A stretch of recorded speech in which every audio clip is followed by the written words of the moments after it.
Full and uncut versions available on Patreon. Check in the description below. Greetings once again, Pokemaniacs. Duuz-Diz-Din back again with more of the Pokemon Adventures manga. The Fire Red and Leaf Green story arc, where previously Green's parents, as well as Blue's grandfather, Professor Oak, have been taken by Team Rocket. Well, Professor Oak has been taken by Team Rocket. Green's parents seem to have been abducted by the space Pokemon Deoxys, who also attacked Red and Blue previously, after they had handed over their Pokédexes thanks to a note from Professor Oak. With their only lead being to go to the Sevi Islands, they've pursued and have grown stronger thanks to the move to their Ultima. But when the Beast trio of Team Rocket, the newest admins, go on a rampage across the Sevi Islands, the people are in revolt against Red, Blue, and Green, blaming them for the attack. Red ultimately encounters Deoxys along the way and suffers a devastating loss, while Giovanni, looking to find his missing red-headed son, captures Deoxys. Green also takes a turn learning from the move Tutor Ultima in order to grow stronger and save her parents. While Red's faith in himself is shaken, things may have taken a turn, as who should appear on the scene in order to help out? None other than Mewtwo, potentially to stick it to Team Rocket, the very same people who once created him. But will it be enough to take on Deoxys? Join me as I find out, won't you? Alright, adventure number 284. Red, Green, Blue, and Mewtwo 2. Mewtwo has a big old scoop of Poké Balls right there. And because Mewtwo is one of my favorite Pokemon, get him right in the mix right there. Mewtwo takes a look at all of Red's injured Pokemon, which includes another of my favorite, Gyarados. Mewtwo telepathically says most of them are injured. Red goes rushing over, questioning, "What's going on? What are you doing here?" Mewtwo tells him, "Can't you tell? I'm here to ask you to join forces with me." Mewtwo shocks Red with this response. Meanwhile, over with Ultima and Green, the bracelet she had for the new move starts to shine, as Green takes off her hat and wipes the sweat from her brow, turning to Ultima saying, well, Ultima, what do you think?" Ultima is in shock, saying, "What do I think? Even the most skilled trainers must go through the jumping path, the path of catching, and the path of battle at my special training facility on 2 Island before I teach them my special moves. The speed with which you master the move, the sheer power with which you wield it, it's miraculous." As we see a massive gaping hole in the mountainside where Green was training her Blastoise, which, dang! Then again, she's got a little bit more time to finesse it than the boys did. Ultima looks to Green in disbelief, saying, "I've never seen anything like it before." As she releases the bangle on Green's wrist, Green laughs. She says, "Well, I'm just glad I managed to do it before dawn broke." Blue goes rushing over the cliffside, calling out to Green, but as he sees the hole, he then questions, "You mastered the move?" Green says, "Uh-huh. I've got it down, Blue. You go, girl." But Blue takes a serious tone, saying, "Excellent. I need your help on something then, and you'll get to practice your move again." They all go rushing off, as Blue tells them, "I went down to the harbor so I could leave as soon as the sun rose, but I ran into some trouble." Green questions, "Trouble?" Blue says that as they make their way to the harbor. Green goes, "Huh?" As they see the sailor down by the Sea Gallop jamming a stick into the water, saying, "Take that, and this, and that. Get off, get off." As they approach, Ultima questions, "What is that sailor doing?" Blue says, "Take a look at the bottom of the ship." "Oh, the unknown have clung to the propeller." Ugh, God. You know what? The unknown have always been a little unsettling, but something about the way they're depicted here, it's full-on creepy now. As they make their way to the water's edge, they look into the water, seeing the horde of unknown. Green questions, "What are?" Blue tells her, "They're unknown, symbol Pokemon." The sailor tells them, "I can't move the ship because they're clinging to the propeller. I noticed a bunch of Pokemon heading out from the shore of the 7 Island right after Ultima called me out to 2 Island. It must have been these, now that I think on it. Blue says they must have gotten free during Lorelai's battle against Surd, and since then they've been doing whatever Surd tells them to do. I bet they followed us and the sea gallop down here to prevent us from leaving this island. Green questions, you want me to help you get these unknown off your propeller? Blue says, that's right. Using our special moves together now that we've both mastered them. Green brings out her Blastoise while Red brings out his Charizard, which, bam, get Charizard in there. Blue then questions, Green, are you confident about your accuracy? He simply says, I am. Blue tells her, great. To be honest, my Charizard doesn't have much control over it yet, so I'm counting on you to guide its attack. The sailor freaks out, saying, wait! What if you accidentally tear off the propeller? But Blue holds him back, saying, just stand back, okay? And Green, in position with her Charizard, says, ready, Blue? Blue has Blastoise use special water-type move Hydro Cannon, while Red has his Charizard use special fire-type move Blast Burn. The two attacks are launched into the water towards the propeller. Blue calls out, ha! My attack isn't stable, even with the help of your Blastoise. But suddenly a voice calls out, don't worry. I'll stabilize your attacks with my move. Enter Red's Venusaur. And then he calls out, special grass type move, Frenzy Plant. And with their powers combined, which, it's funny, it's very much like at the end when they were facing off against Team Rocket at the Sylph Corporation, right? When they unleashed their attacks all together and it all mixed together to fight against the merged Blast Zap whatever it's called. It's kind of similar to that to a certain degree. Ultima reacts in shock, saying, ooh, the three colors of the special moves are merging together. The three attacks head towards the unknown, causing a massive explosion in the water, incapacitating all of the unknown. It's alphabet soup out on the seas. Blue and Green turn, seeing Red, who is carrying Lorelai. That's a very unconscious woman. Red says, I'm sorry I worried you both. I want to go with you. I have to see this through to the end. When I realized that, I knew I had to come back, he says with a smile. Confidence returned to his eyes. Green says nothing. She just has a slight smile. Blue does as well, saying, whatever. Ultima smiles as well, saying, I knew you'd come back, Red. Blue then questions, you saved Lorelai? Green asks, you went to Seven Island? Red tells him with a smile, nah, I'm not the one who saved her, as he gestures back. And as Blue and Green turn, they see Mewtwo and immediately freak out and scream. Yeah, they don't have the history with Mewtwo that, honestly, most of them don't. The only one who really has a good relationship with Mewtwo is Yellow, come to think of it. So I don't blame them for kind of freaking out from what I remember. We cut to a few hours later. The sea gallop has taken off. Ultima calls out to the party members, okay, everybody ready? Time for a rematch. I love that both Blue and Green are side-eyeing Mewtwo like, Green finally speaks up, saying, I still don't get it. And Blue adds, me neither. I have no idea what it's doing here. Red says, I told you. It asked to join my team. Most of my Pokemon have fainted, but the Pokemon Center here got wrecked, so I can't heal them. It's a big help to have a powerful ally like Mewtwo on my side.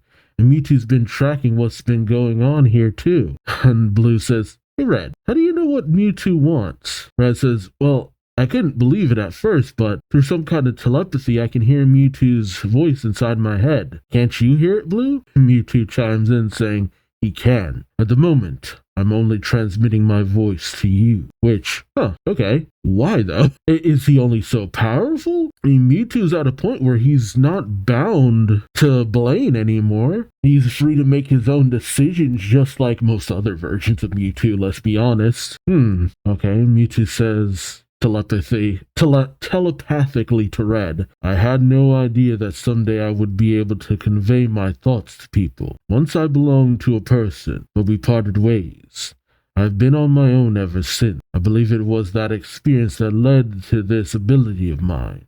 But that doesn't mean I treat every person equally. At my core, I don't trust anyone. Apart from that one trainer whom I still have the highest regard for, there are only two people whom I truly trust. One of them is you, Red, the only one to ever place me inside a Poké Ball, true. And the other is that courageous trainer with the straw hat, the one who fought with me against a formidable foe. Right, exactly. I feel like he'd have more trust for Yellow, but because Yellow had so much trust for Red as well, that would also be conveyed to Mewtwo. Because Mewtwo and Yellow made a good team. Like seriously, if there was anyone who I could see actually being a permanent trainer for Mewtwo, it's honestly Yellow. Red says, me and Yellow. Mewtwo says that's right. But Blue snaps him out of the conversation, calling out to him and grabbing his shoulder, saying, stop daydreaming. 7 Island is in sight. And take a look at your Versus Seeker. We see the light of the Versus Seeker shining off in the distance.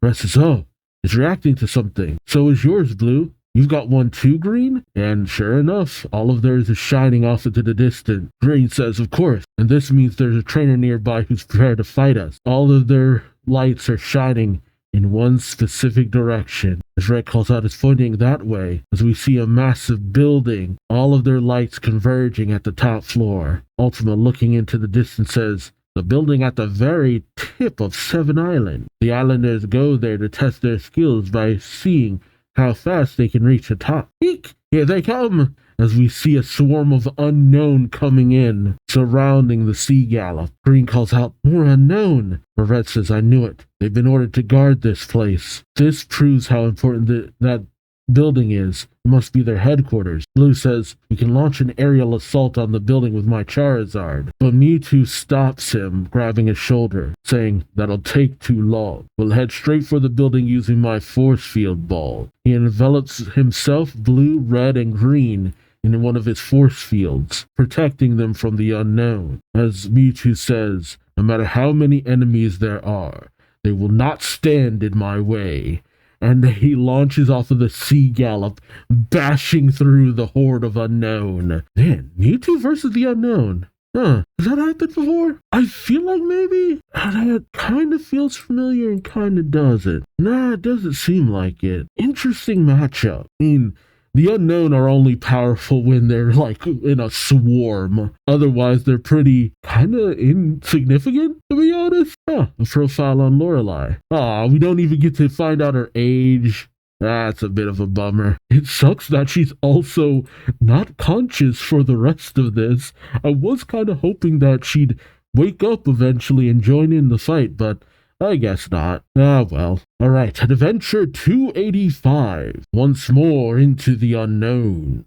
I love those lines. Good stuff. Mewtwo's Psychic Ball protects himself, Red, Blue, and Green, as he just bashes through the swarm of unknown. Green says, what incredible power.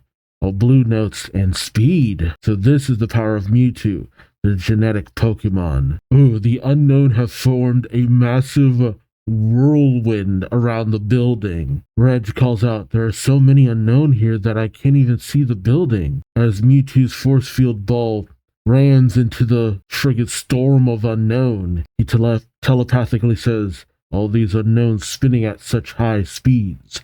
They're preventing me from moving any farther, and I can't push them out of my way. They certainly are doing a good job of protecting their headquarters. Red questions, what are you gonna do, Mewtwo? Mewtwo tells him, as I said, it doesn't matter how many enemies there are. Hold on tight so you don't get pushed off. As he starts to deform the ball, holding out his hand and bringing his psychic energy to his psychic spoon. I'm not adding the effects to that voice line. It's too much extra work. Oh, the psychic storm. Oh, it's an oldie but a goodie. Red says Mewtwo's psychic energy. And Green says it's starting to spin around. Yep. It's a storm against a storm. Tatsumaki versus Tatsumaki. Like that one moment in One Piece, Zoro versus Kaido. Oh, good stuff, good stuff. Oh no, he's funneling all of the unknown into his storm. Oh God. What does it say when you outstorm your opponent? Jeebus. Mewtwo says, Their petty formations are helpless against this move. Psy-Wave! Red questions Psy-Wave, while Blue questions this. The mind energy created by Mewtwo is spinning around like a tornado. We see the unknown getting visibly dizzy, which, yeah, that's about right. And in an instant, Mewtwo stops his storm, and all the unknown drop. Good stuff. Blue says it defeated all the unknowns surrounding the tower at once. Red says Mewtwo's move has more power than all three of our special moves combined. While Mewtwo breathes out saying, how thrilling it to be able to fight without a time limit. Right? Mewtwo Unbound. God dang. Really showing the difference in a legendary Pokemon. Alright, Mewtwo reforms the Psychic Ball and they head to the roof of the tall building on the island. As Mewtwo says, alright, let's enter the building now. Oh, as they arrive, the way the building is shaped is very odd. Red looks around saying, so this is it. At the very tip of Seven Island. Trainer Tower. Trainer Tower? I feel like I already knew about this, but Okay, so it is like a battle tower. Okay. I was questioning on that. I'm just like, is this a battle tower? I guess kinda. Blue says trainers used to test their skills here by seeing how fast they could climb to the top. Green says, but our challenge begins on the rooftop. Red smiles saying, yeah, let's see how fast we can defeat all the enemies. Let's go. But as Red looks behind him, he sees Blue and Green aghast. He asks, what's the matter with you two? Oh, in the orbs, in one orb at the opposite end of the building, Blue sees his grandfather, Professor Oak, chained up, while Green, on the other side of the building, sees in another orb her mom and dad. In an instant, they go dashing towards their respective parental figures as Red calls out to both of them. Yeah, this is definitely a Yep, sure enough. The figures of them disappear. Oak and Green's parents. As Red calls out, no, don't. And Mewtwo says, it's just an illusion. Inside the orbs, an arm extends out as it opens, grabbing both Blue and Green respectively. Red calls out to them again as something comes whooshing out towards Red, grabbing him as well. All three of the trainers caught up in these mechanical clamps, struggling, but Mewtwo's at the ready with his spoon, enlarging it, and with one slash cuts down all of the mechanical arms. Man, Mewtwo coming in clutch. Mewtwo psychically brings them towards him saying, this way, follow me. And they all enter into the hole at the very center of the building, landing safely thanks to Mewtwo's power. Red looks to his friends, questioning, you okay? Blue gives a nod, and Green says, Red gets pissed, saying, lousy Team Rocket.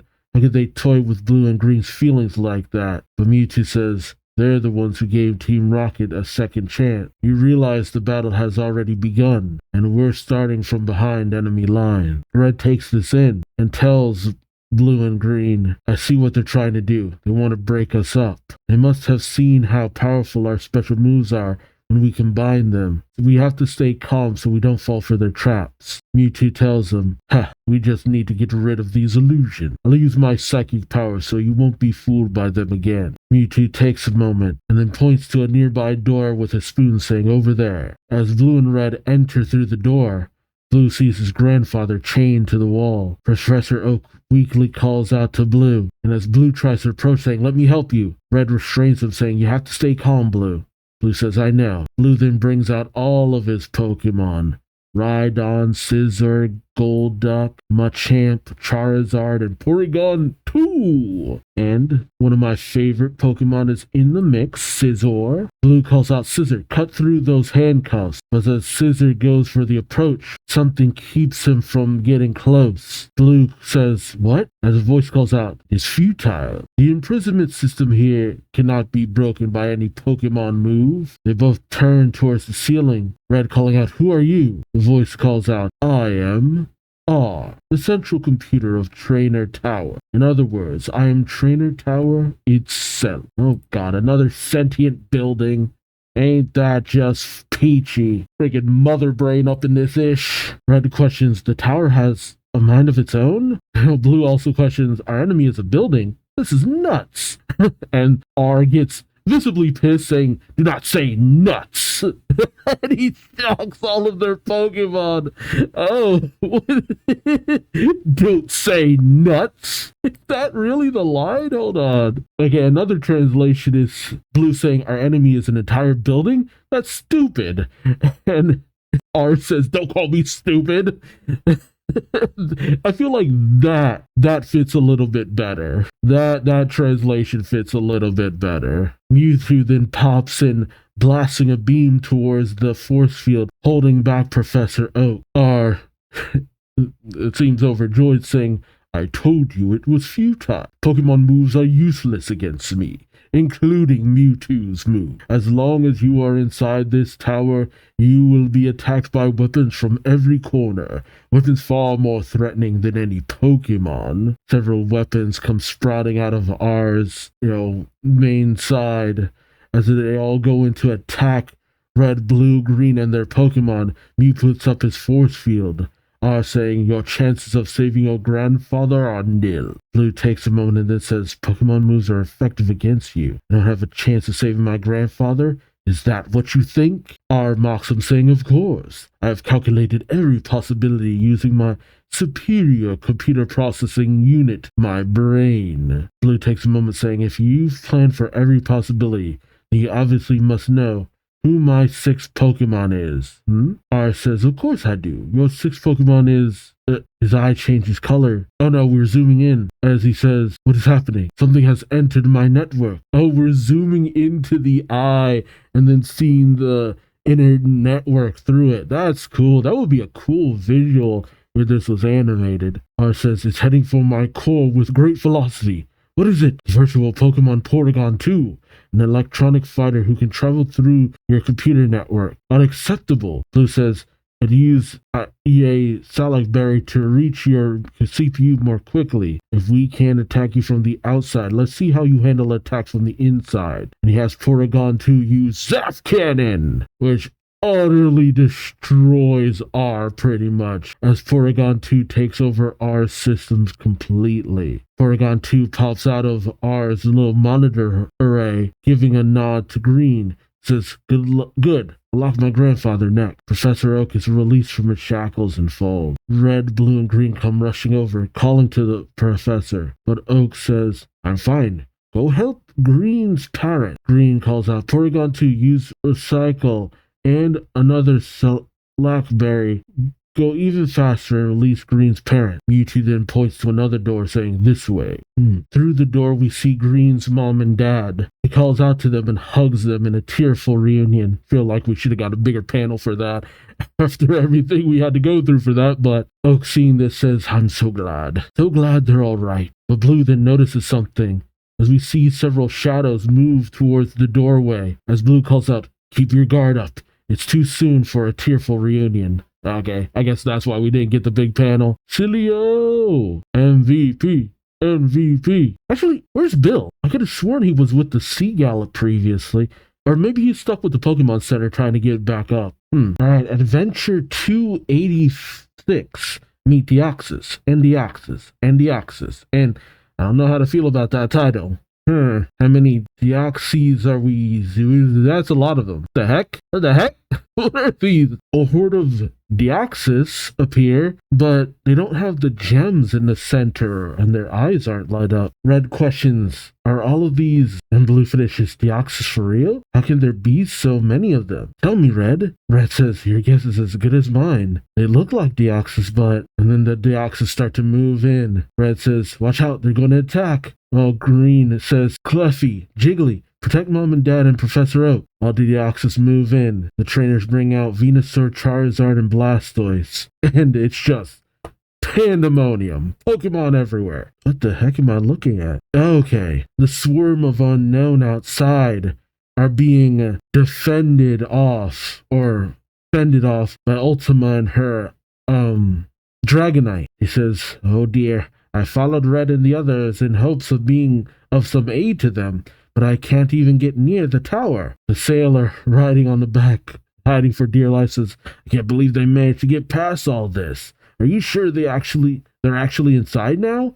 Ultima says, "Positive. I saw them enter with my own eyes. They had me worried for a moment there when those mechanical hands caught them, but Mewtwo saved them from that attack. The sailor says, you saw all that from this distance? He points to how far away the tower is. Yeah, I'd be questioning that too. Ultima says, my vision is better than 2020. The mechanical hands came out of those 3 domes on the rooftop, and it seemed like they were trying to separate red, blue, and green.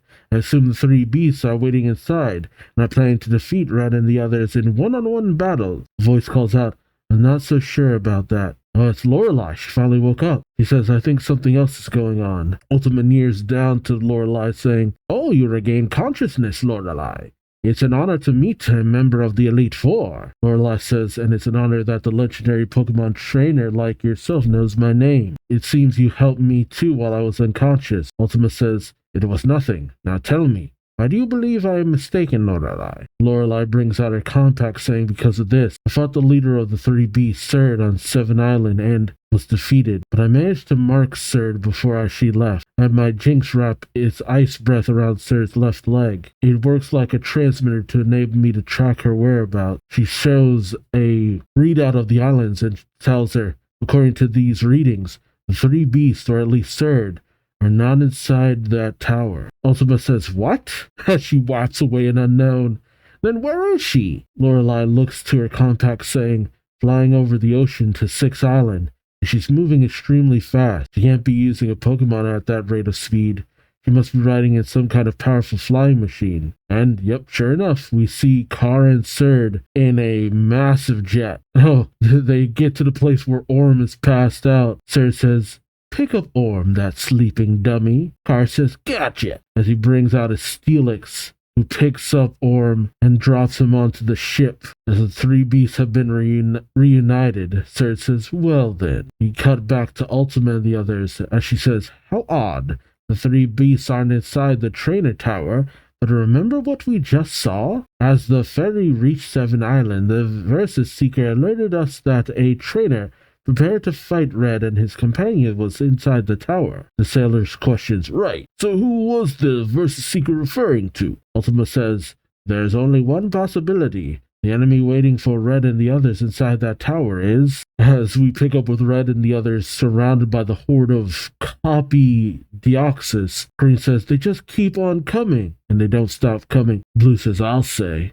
Red questions, what are they? While the voice of Giovanni calls out, Double T, duplicates created by Deoxys. Deoxys' duplicate. It's a new move Deoxys has acquired now that it belongs to me. We see the wings of a Crobat peeking around the corner. Red says that voice. Oh, a platform is rising. Or is he just being flown up? I can't really tell. Enter Giovanni, who says that's right. The voice of Team Rocket.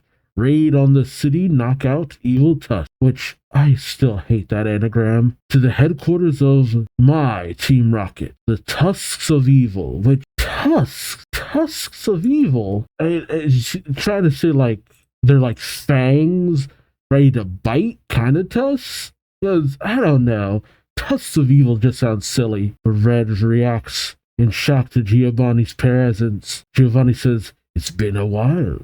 Long time no see, Red. Welcome. But as he sees several of the Deoxys copies knocked to the side, he says, I see we have an unexpected guest as well. Greetings, Mewtwo. Oh, and Mewtwo just takes a swing at Giovanni immediately. Giovanni manages to dodge, but still, dang. Giovanni says, what do you think you're doing, Mewtwo? I am your creator. And this is how you treat me. Mewtwo says, you and Team Rocket. Giovanni says, telepathy. You can convey your thoughts to others now. Marvelous. But Mewtwo says, that's right. But only with those I trust, except at the moment I make an exception for you because I came to rebuke you for having the audacity to create me, a living being purely to satisfy your greed. Giovanni says, and what brings you here now? Mewtwo, growing visibly angry, says, I came because I cannot bear to watch you use another Pokemon like you did me. I will foil your evil scheme. I will destroy you. I will not rest until you are incapable of ever doing such a heinous thing again. That is why I came to the Sevi Island. Mewtwo goes in with his Psychic Spoon to strike at Giovanni, but the copy Deoxys block his path, much to Mewtwo's annoyance. Red says, "What are you talking about, Mewtwo? Attempt what again? You mean there are other Pokemon like you, who Giovanni is using for evil?" Mewtwo says, "I don't have any solid evidence yet. But haven't you noticed, Red, the species of Pokemon Team Rocket called Deoxys?" Red remembers Car's words, as to use you as a lure, the DNA Pokemon Deoxys to us. Red says, "A DNA Pokemon?" Mewtwo tells him, DNA stands for deoxyribonucleic acid, molecule that carries the genetic blueprints of life. I too am a genetic Pokemon. DNA Pokemon and genetic Pokemon are similar species names. That is what has been weighing heavily on my mind. Giovanni smugly smiles, saying, "So you see yourself in Deoxys, do you? But you and Deoxys are very different. Let me explain.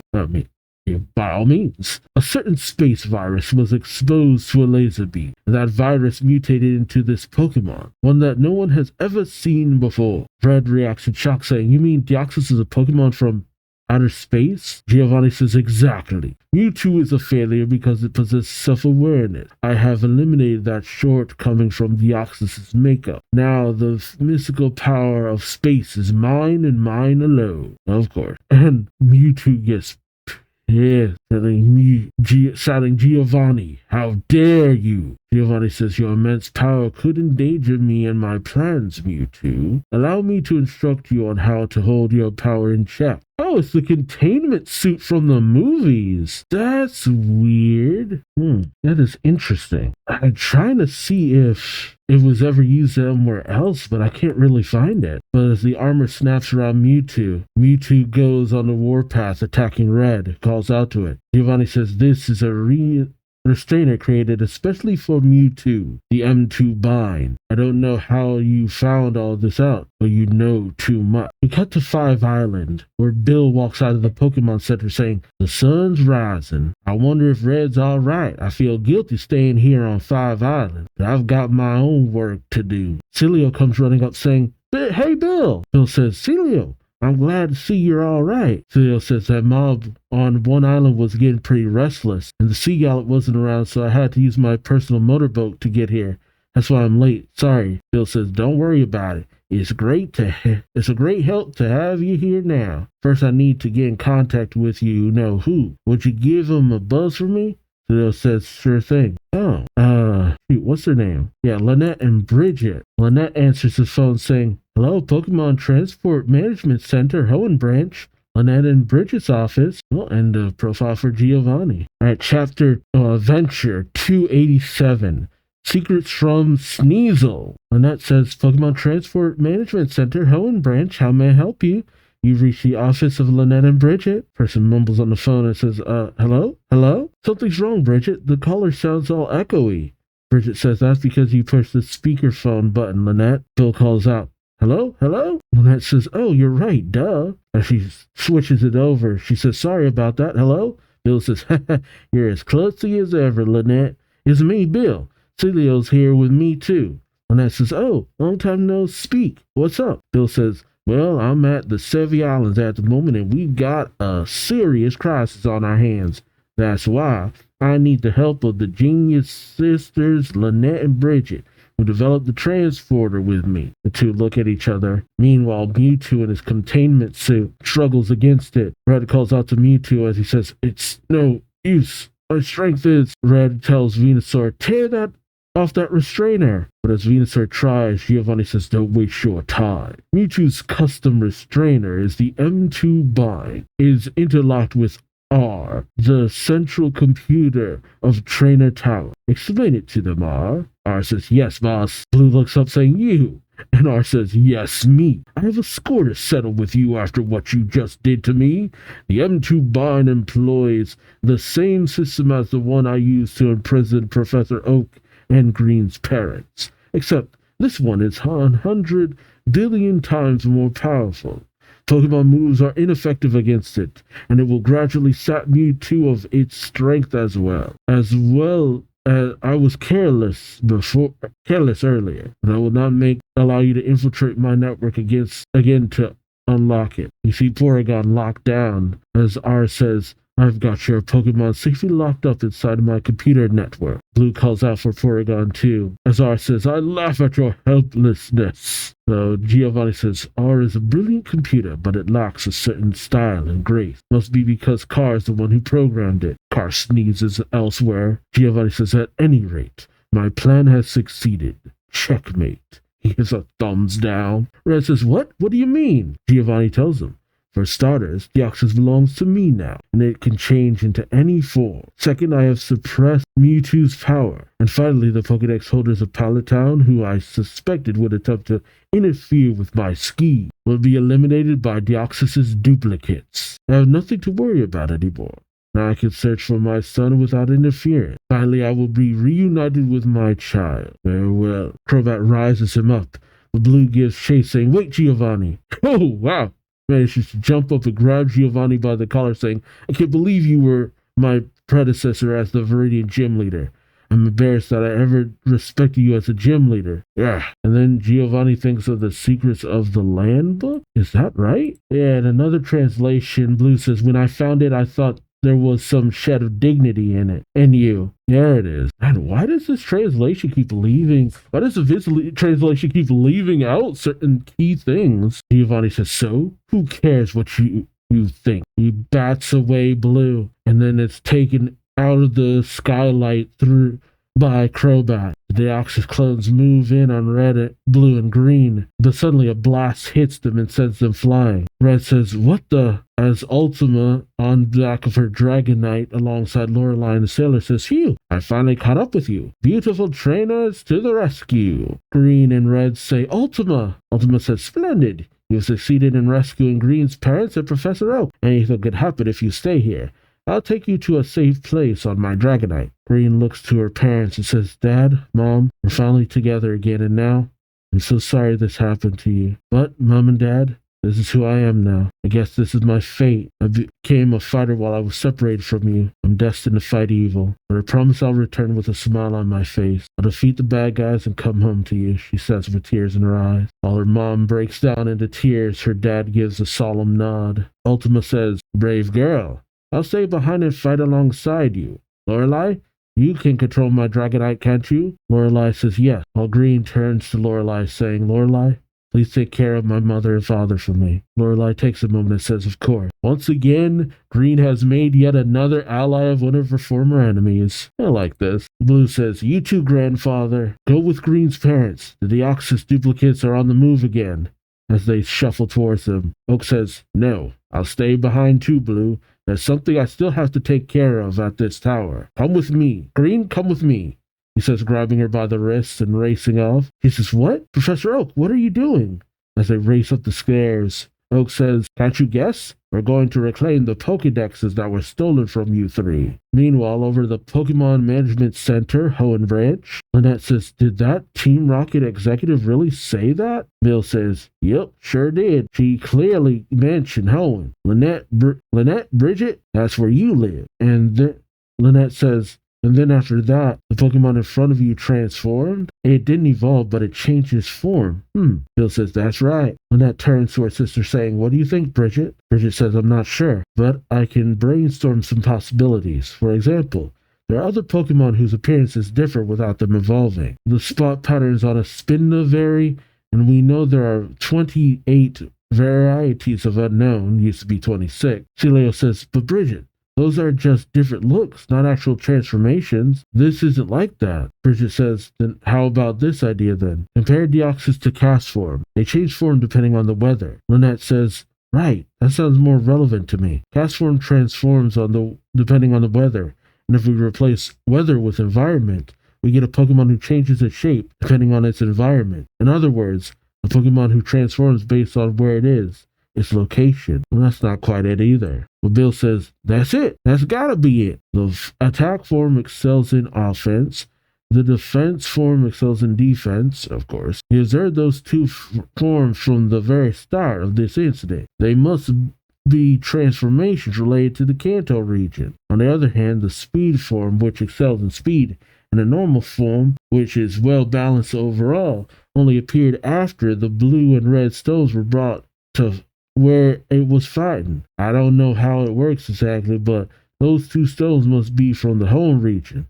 So they, in effect, brought Hoenn to Kanto. The speed form and normal forms must be transformations that only occur in Hoenn. Those pieces of Hoenn must enable it to transform into those other two forms. Why would that work like that? You two are geniuses. I'm so glad I called you. Bridget says, flattery will get you nowhere, Bill.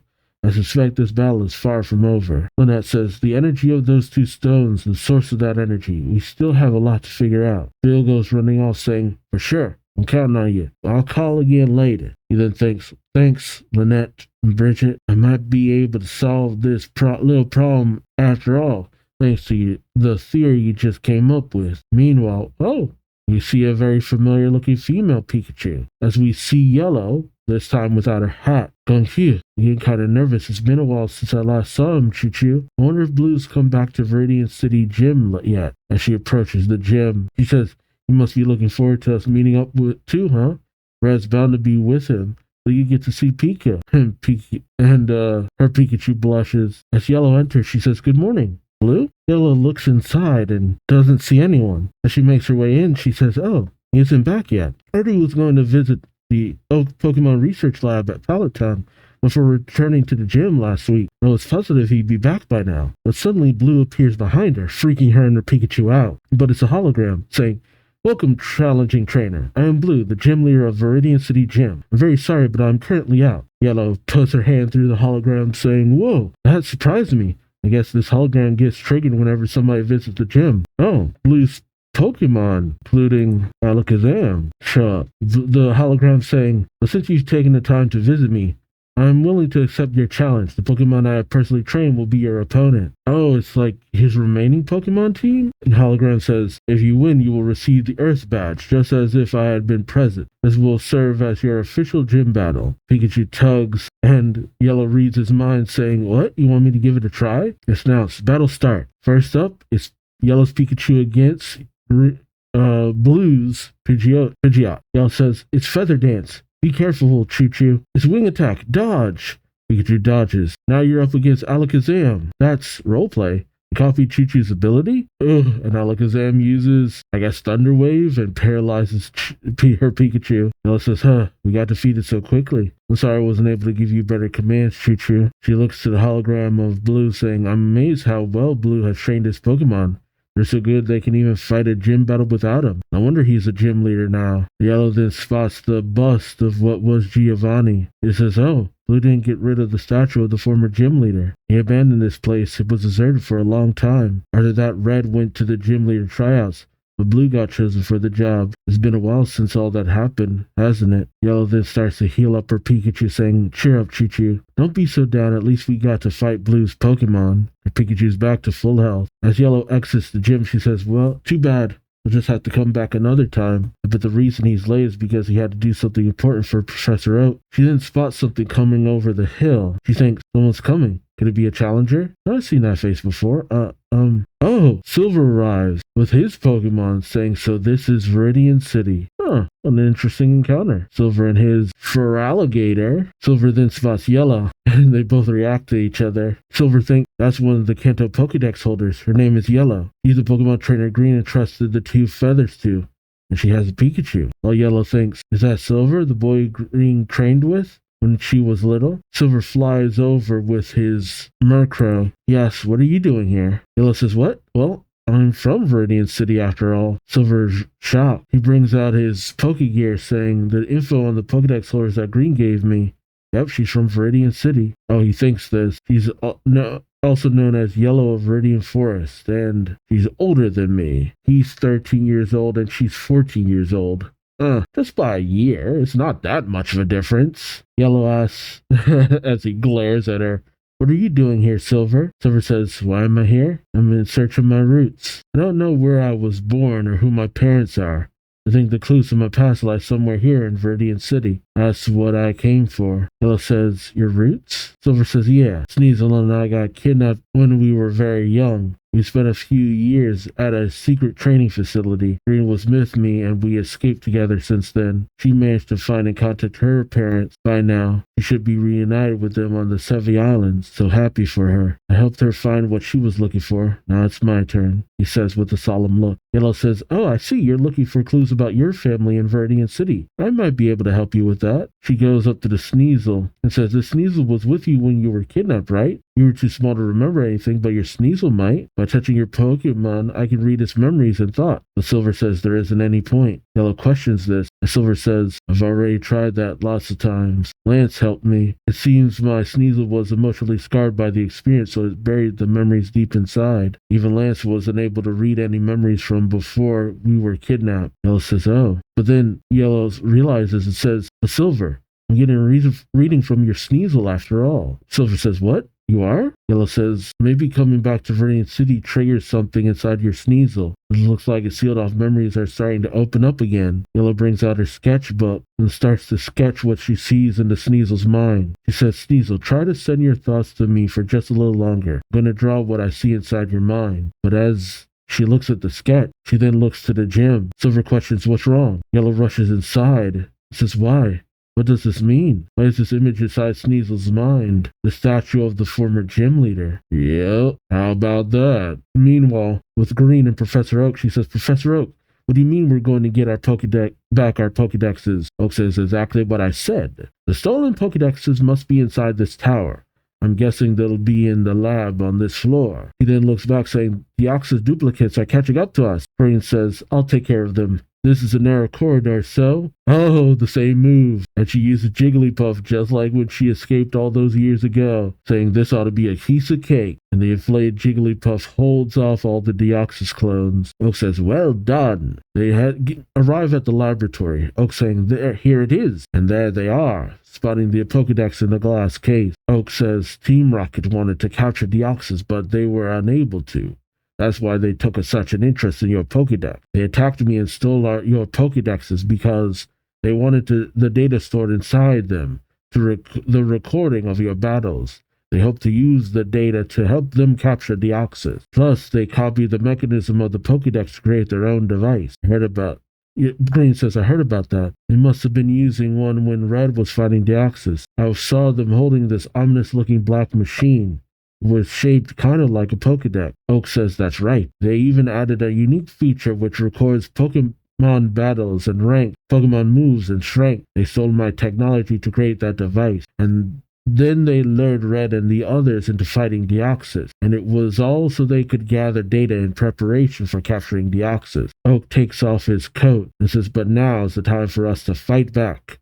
Green, hold down my lab coat. And, wow, he rips open a panel on the bottom, revealing 3 new Pokédex. He says, Green questions, these are our new Pokédex? Oak says, patience, they're nothing but empty boxes at the moment. I'll transfer the data from the old Pokédexes to the new one. Suddenly, a door opens. Oh! And Jigglypuff is knocked through, and in come the swarm of Deoxys. Oak says, oh no! As Ditto goes to block the Deoxys eye blast. As the Ditto umbrella tries to fend them off, Oak says, you have to hold them off for me, Green, just a little longer. I need more time to transfer this data. Green says, no problem, Professor Oak. You got Snubbull coming in with a drop kick. Oh! One of the Deoxys manages to strike out, destroying 2 of the old Pokédex. Dang.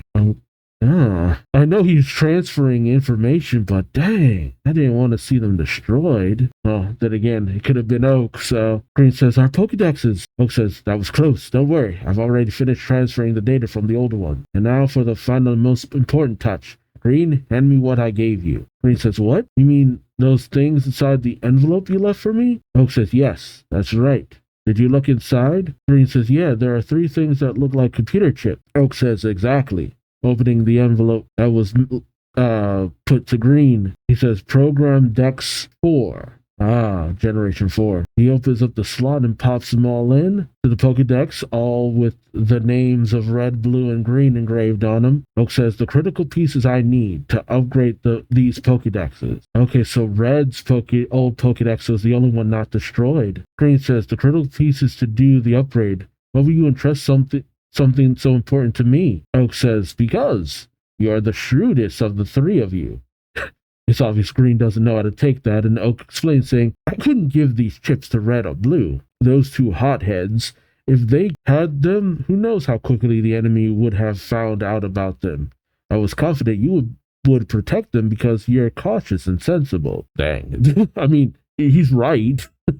I feel like I've said as much before previously. I agreed to Team Rocket's request that day, but only to divert their attention so I could protect the precious components I couldn't afford to let them get their hands on. That's why I tricked them into using those envelopes addressed to Red and Blue. Ah, that's actually smart. Green says, you hid these chips inside my envelope? Oak says, I thought they'd be safer if they weren't on my person. This National Pokedex can gather data on Pokemon that have never been seen before. Some of those Pokemon are so powerful that it's imperative that we protect their secret. If Team Rocket got a hold of their data, it could lead to chaos. As the Pokédex start to make sounds, he says, I see it's booted up, and thus the Pokédexes are activated. He says, upgrade complete. This is the newest version of the Pokédex. Meanwhile, back with Red and Blue, they're still battling the wave of Deoxys clones. Red says, they stop for a moment, then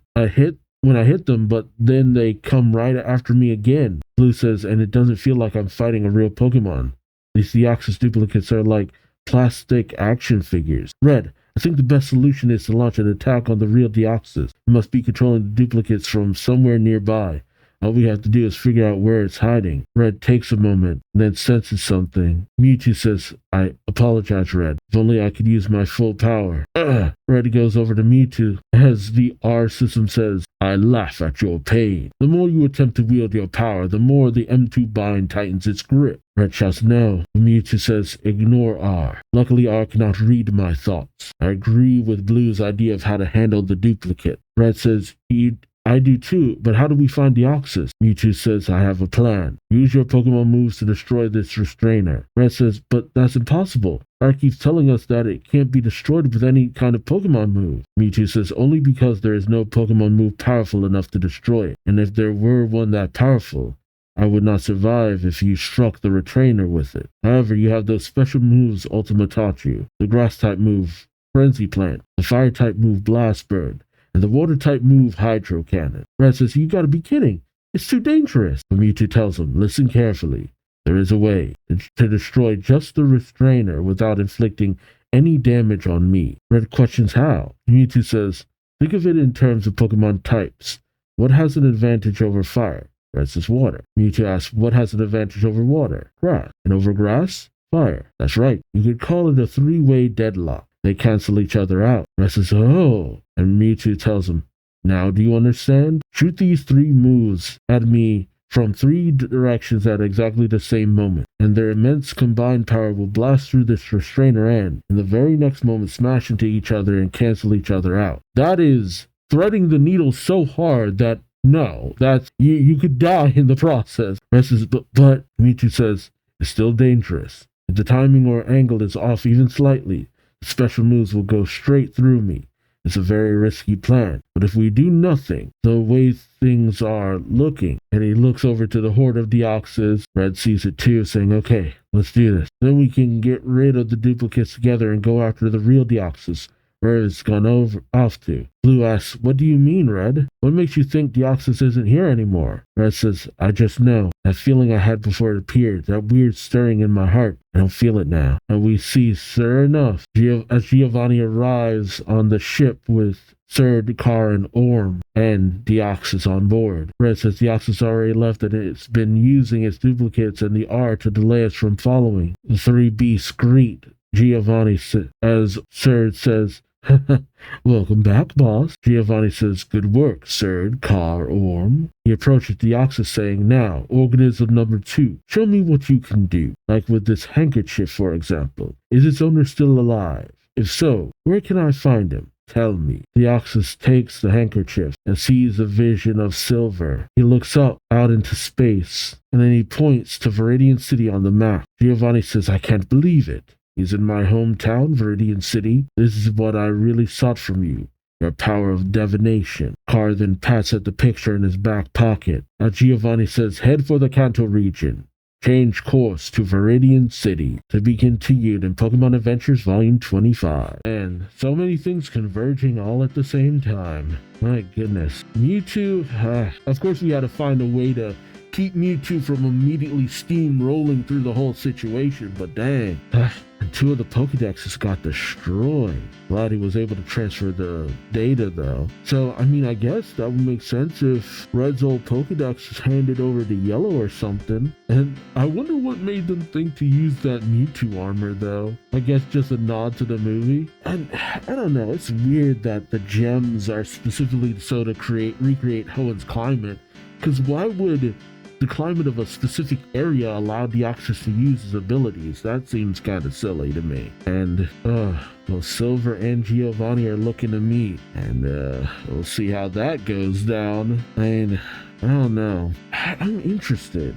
I'm really interested in where that goes. Because we know where they stand in the games and other stuff. They, just stay out of each other's business. But here, they're very different characters. I wonder how that goes down. Well, it'll be interesting. This was an interesting few chapters, I'll say that much. But I'm ready for the finale. So let me know your thoughts in the comment section below. Like, comment, subscribe if you enjoyed the ride.